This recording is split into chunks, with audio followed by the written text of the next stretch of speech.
about depression and anxiety. Where do we start with that? I'm going to share you my story. I would say that a big chunk of my life, depression was part of my life, basically. Big chunk of my life. How did it start? I mean, how? I was just a kid. I mean, before age 14, I was thriving. I was always like happy. I was a happy kid. I would love playing with my toys and my brothers too, but mostly I would love to just be in my own corner by myself sometime and just playing with my dolls or reading a book or finding anything that had to do with technology and experimenting, plugging things, or dissecting a radio or something. That was my thing as a kid. I loved that. And of course, that was always strange from my mom. I was like, okay. Or my family members. But hey, as long as I was happy, she was happy, but she would sometimes keep an eye on me, like, what is she doing? What is she doing? What is she unplugging and cutting? And but of course, it was all safe, you know. It was just my little tools, and nothing was plugged in. But I would have like sometime I would always dissect sometime the radio just to see what's inside. Or I wanted to dissect the TV at once, but I didn't do it because I would have ruined the TV. That would have messed up the TV. But that was my childhood. I was always someone that loved to do things with her hands and imagining my own world and being my own fantasy world. Because I had trouble coping with this world sometimes. But again, as a young kid before age 14, I would see this whole world as an enchantment. But when I got older, this is when I started feeling more things. I would say at age 14. My name is Mary Lucy. I am the baby of four children. I'm the last. I'm the only girl. I have three older brothers, and both my parents are no longer here. My dad passed away in 2015, and my mom passed away in 2018 from cancer. As for my dad, he had Alzheimer's and also liver failure because he drank too much. He was alcoholic. And my mom, yes, it was based to cancer in her bone and in her blood. So I grew up in this beautiful. My hometown is Montreal, Quebec, in Canada. Montreal, yes, it's in the French part of Canada, the Quebec side. But my parents were from this beautiful island called Haiti in the Caribbean, and we grew up speaking French and also speaking and also understanding English because I started watching English TV when I was 5 and I could understand it and speak it a little bit, and also understanding Creole when my parents would speak it. I didn't really speak Creole, but yeah. So this is where I grew up. And of course, I was eating the standard American diet, of course, and those lovely Haitian meals. As a kid, I loved to eat. It was fun. And I loved to read. I loved to do ballet. I used to do ballet. It was fun. And playing outside. But when I reached the age of 14, this is when the depression started. I wanted to kill myself. I wanted to hurt myself. I wanted to end my life. I didn't understand what was going on in my mind. Just didn't understand what was going on in my mind. But this is when depression started. Low self-esteem. I hated myself. I just felt like I didn't belong in this world. I kept asking myself, what am I doing here? Why am I here? Why do I feel like everything is crumbling around me? Why do I feel like I'm sinking myself more into a black hole? And why do I feel like there's negative energy around me? This is how I felt when I turned that age. I was so depressed and I didn't understand why. And going by as the years went by, I started to understand that it may have to do because I was an empath as well. An empath is that you can feel everything. You can feel everybody's emotion. You can feel everything around you as well. And I was also recently diagnosed with autism as well. And I just didn't understand why I was feeling that way. I was depressed. I would eat my emotions. And at age 14, I dropped out of ballet. I was doing ballet from age 3 to age 14. I was dancing on those pointy shoes. And then one day, one of my toes decided to turn blue. I was also overweight at 14 because I was eating the standard American diet. I was overeating a lot, eating my emotions too. And depression got worse. I was suicidal, but I didn't speak. I didn't say anything to anybody. I just pretended that I was fine. I was acting because if I wanted to, because when I would try to say how I was feeling, when I would try to say how I'm feeling, I would get shut down. I was saying that it's all in my head or that it was black magic. Yeah, this whole black magic. I come from a family where voodoo is a big thing in their culture in Haiti. And every time you would feel depressed or you feel something bad, they would say, "Oh, it's voodoo. Somebody did some black magic on you. So let's go see a voodoo priest so we can remove that negative entity out of you. Exorcist, do an exorcist on you to remove that, to remove Satan from you." So yes. So this is when I started to say, this is when I said, no, I'm not going to share anything. But I would still be brought to those ceremonies, those voodoo rituals, because I was a quiet kid. I didn't say anything. I would just smile and pretend, but suffering inside and wanted to die. And I think I reflected on my body because I gained a lot of weight when I was a teenager. I had so many dark spots on my face, pimples. I was trying to take care of myself. I had a wonderful mom, but she was working so much, and my dad was an alcoholic, and he was very abusive when she was not around. And I have wonderful brothers too. My brothers had their own realities to deal with. So I remember at age 14, there was those pills lying on the table, and I just wanted to grab them and kill myself with them. I wanted to eat it all and sleep permanently. But there would always be that voice inside of me saying no. Every time I would try to grab something to hurt myself, something inside me would scream, no, no. And I would listen, I'd be like, okay. And then I would go do something else. It's like that voice was always there to guide me from hurting myself. And of course, I had my mom too that was there, and I would always tell him, I would always tell myself, if I were to hurt myself, it would bring her sadness. I don't want to bring sadness to my mom. No, I don't want to hurt her feelings. She's the only one I can count on. Because I didn't count on my dad. He was alcoholic. He was abusive. My mom finally divorced him when I was 16. I was really happy about it. And I grew up hating him so much. Really grew up hating him. He didn't work. He didn't want to do anything.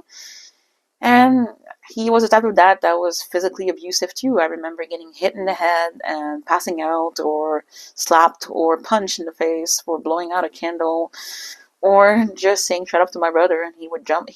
One time he jumped me and tried to hurt me. And me being a teenager, just being myself, but my dad was just abusive all the time, and he would drink and drink and drink and drink. And my mom had enough. When I was 16, she decided, nope, enough is enough. I'm leaving you. My brothers were old enough to move out on their own, and me, I just followed her somewhere else in Ottawa when me and her moved in together without my dad. He was pissed, of course, but it was the best decision that she took. But my depression got worse, of course. And it was constantly having demons in my mind and just seeing death in my mind every day. And I just didn't speak of it. I didn't say anything. But but it would come out in my attitude. I was always cranky, sometimes rude to my mom, and just quiet. And my grades were not the best in school because I would be in my own head, daydreaming of a world that I want to be in, daydreaming of the world that I want to feel great. So that was my teenage life. In my 20s, it got better, but not really. Started smoking weed, drinking, and doing all kinds of stuff. It followed me my whole freaking life. It's funny, I didn't kill myself, but yeah, the suicidal thoughts were still there. That's because I wasn't in touch with my higher self much, but it was still there, telling me to not go through the process of wanting to hurt myself.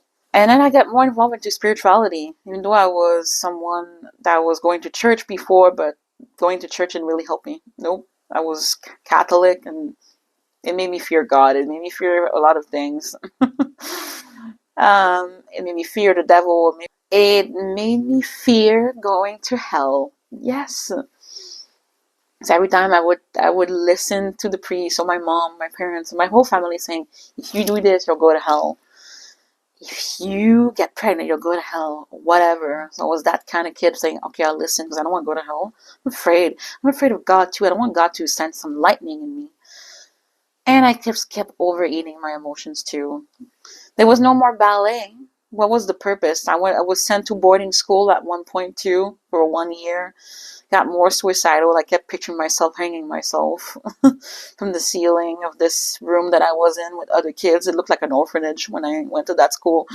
Um, being in my head saying that I'm cursed because that's what all the voodoo priestess kept telling my mom, that I was cursed and I had the devil in me. So I believed that too. So I believed that I had the devil in me and that I was cursed. On a daily basis, all I saw was death in my mind, accidents. Every time my mom would be driving on the highway, I would be on edge, gripping my seat and be like, "Fuck this! I don't want to die." Drive slowly, but she was driving at a perfect speed. She was driving at a perfect speed, but I was be freaking out for everything. There was some good times too. The good times for me were just eating. Food was fun and being with my friends. A couple of the friends that I had. I didn't have many friends. I was sort of on the loser type, considered loser, not the popular kid at school. I was the quiet one, but I would hang out with other quiet kids like me. Yes. And hang out with other quiet kids was the way of not wanting to be part of those popular kids because I didn't know how to be popular. But basically, this story is just to let you know that yes, depression and anxiety it starts from childhood. This is when it all started. It's all based on childhood trauma.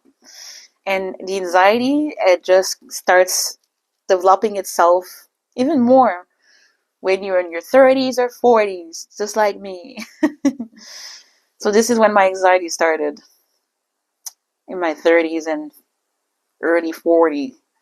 I'm 41 right now, but I would say that last year was the worst. Um, so yeah, anxiety is not fun, and I have to deal with that. And I'm glad that I did that 100-day juice fast. So basically, my healing journey started last year in 2022 when I joined this community, because I was really at the edge of saying, that's it, it's over for me, I'm gonna die. I had type 2 diabetes. I had lost my uterus in 2018 after doing hysterectomy. Based on my diet, I lost my uterus because I was eating crazy things, lots of processed food and fat stuff, a lot of oil food, and the standard American diet. And this is when everything went to shit, basically. Yes. um, Lost an organ. I actually lost 2 organs because the uterus was gone. I still had my ovaries. My appendix was removed because I trusted my doctor. I trusted the surgeon. He said, "Yeah, you don't need your appendix. Remove it." Okay, sure. But after all this, since this is when the type 2 diabetes got triggered, and more depression and more suicidal thoughts, and I was smoking weed a lot, and I was doing. It was heavy, and I was drinking too, and my mom had passed away too because I was taking care of her. She had cancer. She was my best friend also, even though she brought me to all this voodoo stuff, but she was my ride or die. And when she passed away, it was like the end of the world for me. And I'm glad that my brother and my niece came to live with me where I am right now in Kitchener, Ontario. After my brother lost his wife, he decided to move in with me, with my niece, and we took care of mom. And then when mom was gone, it was just the 3 of us, but my mental health and my physical health got worse. So yes, type 2 diabetes, hysterectomy, all of this, arthritis, inflammation in my body, overweight, 221 pounds. My body was just letting me know last year that it was over for me if I don't make any changes. And this is when I joined this community and I did a 52-day juice fast. It reversed type 2 diabetes. No kidding. Yeah, it did. I went raw vegan for a couple of months, fell off the wagon when I went to Cuba. And this is when I decided to do a longer juice fast to really make this stronger, because I was still depressed and I still had anxiety still in me. And by doing so, it really helped with the depression and anxiety. And now I am raw vegan, yeah, the healthy vegan diet. But it's not about this, I did this for me to give me more mental clarity and be more at peace with myself. And really understanding and being more in tune with my higher self, and being more in tune with my inner child as well. So this overall helped me with my depression and anxiety. This is what I had to do for me.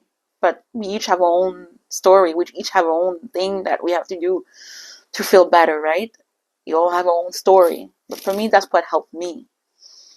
Going raw vegan and doing that juice fast and embracing this raw living, this raw lifestyle.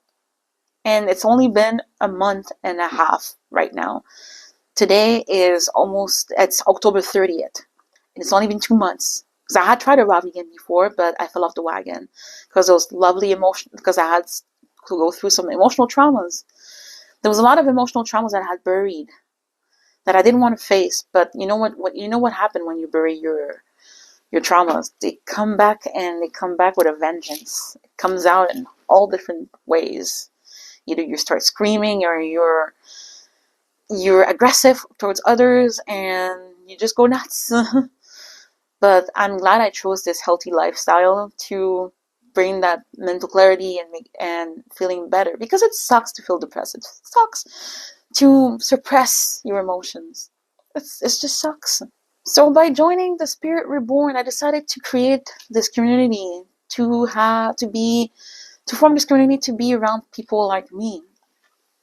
I decided to form this community to bring everybody that feels that way, that felt alone all their life, or felt misunderstood by everybody, or just suppressed their emotion and feeling like worthless. Because if you're feeling that way, Spirit Reborn is the right community for you. Join a community where you get to feel you. I mean, you get to be your authentic self. Where you get to express how you're feeling. When nobody judging you and saying, "Hey, you're weird." No, there's none of this with the Spirit Reborn. None of this. Spirit Reborn is a place for you to feel you. Feel the best version of yourself. Be more in tune with your higher self and your inner child. Because I will teach you that.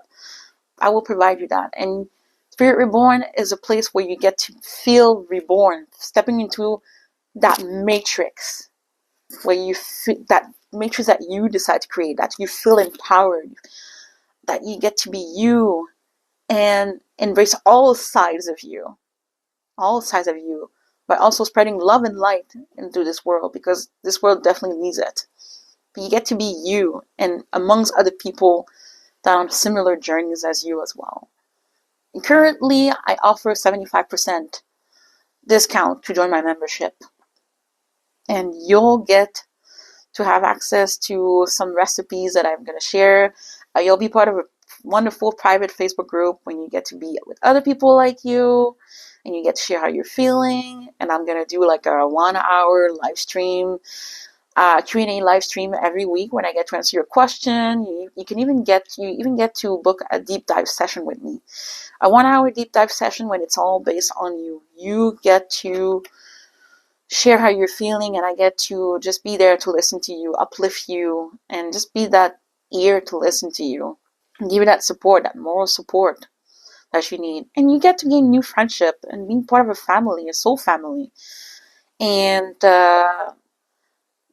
just being part of a fun community online, and also in person too, because I'm going to be planning to do like some type of event when we can go on a retreat together and meet each other physically and just have fun, meet in person and exchange, because this is what the whole plan is, to form that community, a community that's going to stick, form that new friendships, a bond, because you're not alone.